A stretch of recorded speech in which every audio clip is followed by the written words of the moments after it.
Avez-vous déjà mis votre index dans la paume d'un nouveau-né et regardé ses doigts qui s'enroulent autour?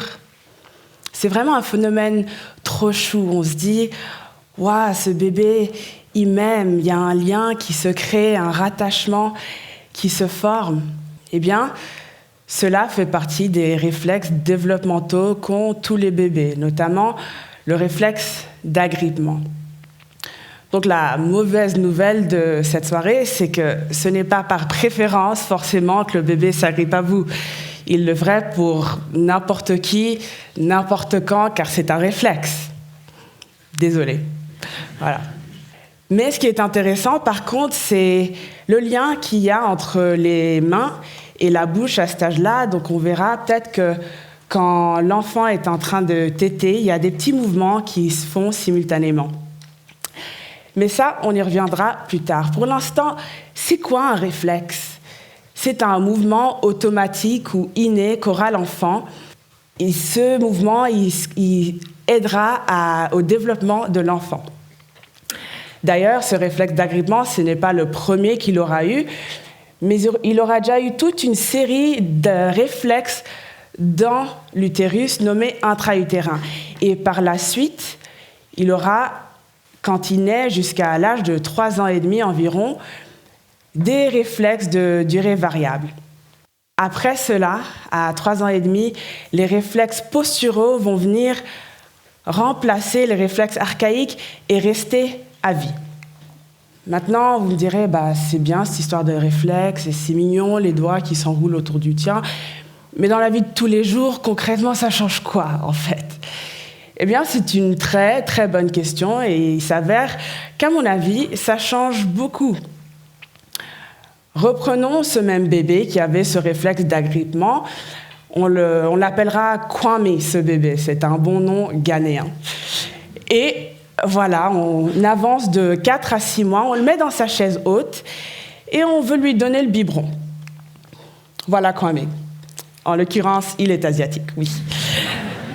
Donc, on le mettra dans sa chaise haute, vous. Alors, vas-y, Kwame, tu bois, faut boire pour devenir grand, faut boire du lait, devenir grand et fort. Kwame.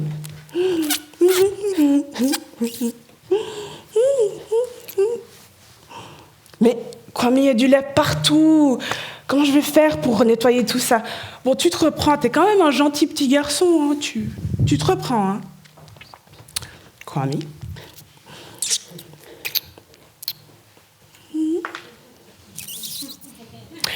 Oui, donc on a peut-être tous été dans cette situation où on donne à manger à l'enfant et il s'amuse à acheter tout ce qui lui passe par les mains par terre.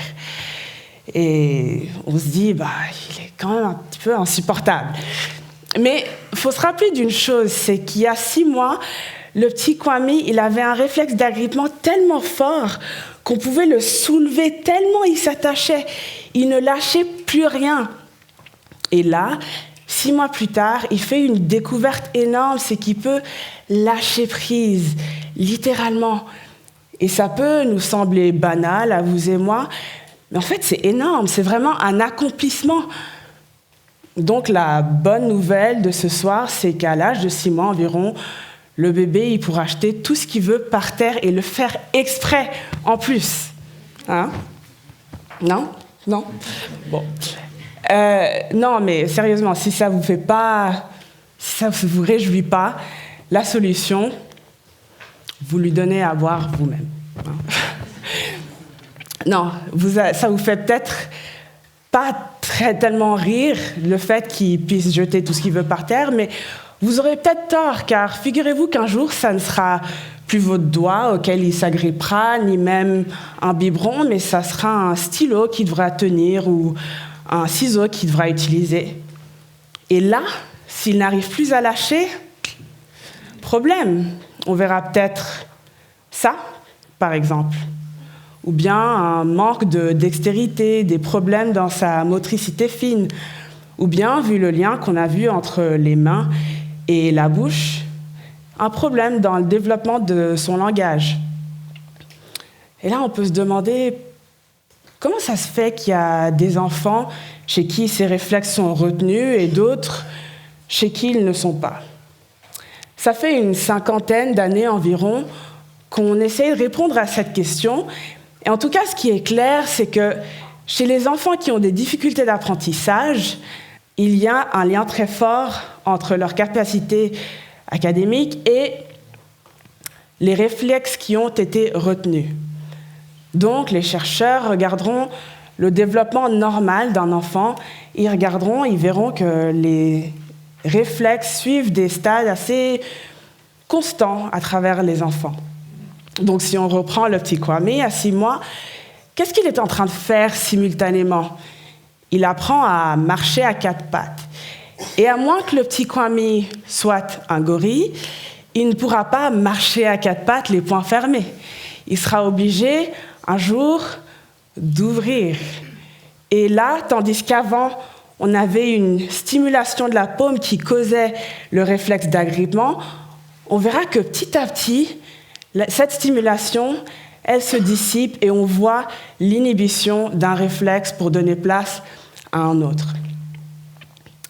Et donc, c'est à partir de cette logique-là que les chercheurs se sont dit, mais si c'est dans ce milieu naturel que les réflexes se développent et se dissipent, se peut-il que les enfants qui ont des difficultés d'apprentissage n'ont pas fait certains mouvements, ou bien qu'en les faisant, ils n'ont pas été intégrés comme il fallait la première fois?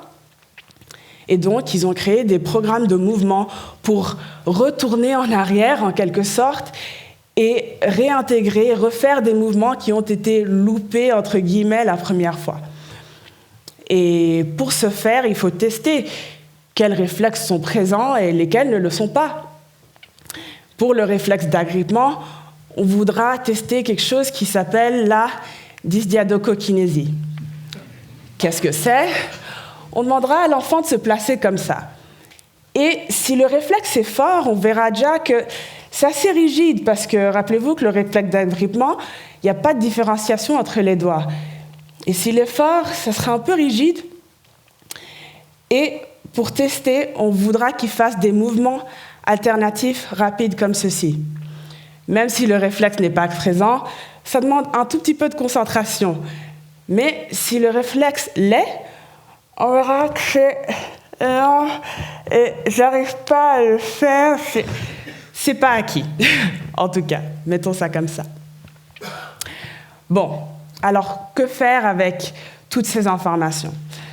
Vous dites peut-être à ce stade, « Ah, mais c'est pour ça que j'ai toujours tenu mon stylo bizarrement. » Ou bien, « C'est pour ça que j'ai une écriture atroce. » J'en mettrai pas ma main à couper, car je ne suis pas en train de dire que tous vos problèmes d'enfance sont dus à des réflexes retenus.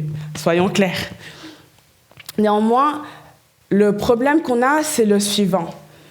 On fait des tests systématiques quand le bébé naît, ça va de soi, mais il n'existe pas de test à l'âge de 4-5 ans quand l'enfant plutôt, il s'apprête à aller à l'école et qu'il lui faut regarder le tableau, rester assis, apprendre à lire, à écrire, à rester organisé, concentré, chose que les réflexes en temps normal sont censés l'avoir aidé et préparé à pouvoir faire. Car moi, je ne vous ai mentionné qu'un seul réflexe, mais il en existe toute une panoplie et il se développe avec notre sens de la coordination, de l'équilibre, avec notre langage, nos voies sensorielles, notre système physiologique et même nos émotions.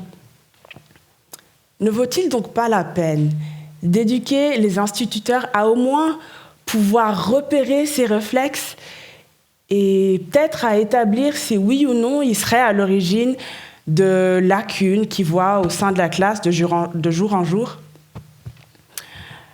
Cette année, nous pensons à la tendance d'aller trop vite. Dans un monde qui s'accélère, nous nous laissons trop souvent entraîner par le mouvement. Mais si justement, en tant que parents, pédagogues, instituteurs, nous ne nous laissions pas assez entraîner par le mouvement de nos enfants à travers leurs réflexes qui, eux, nous indiqueraient leur aptitude à apprendre, à évaluer si peut-être En tant qu'adultes, nous n'aurions pas, nous, loupé un stade primordial d'évaluation scolaire? Pensons à cela pour que, dans les jours qui viennent, nos enfants puissent s'épanouir dans un environnement pour lequel ils sont vraiment prêts.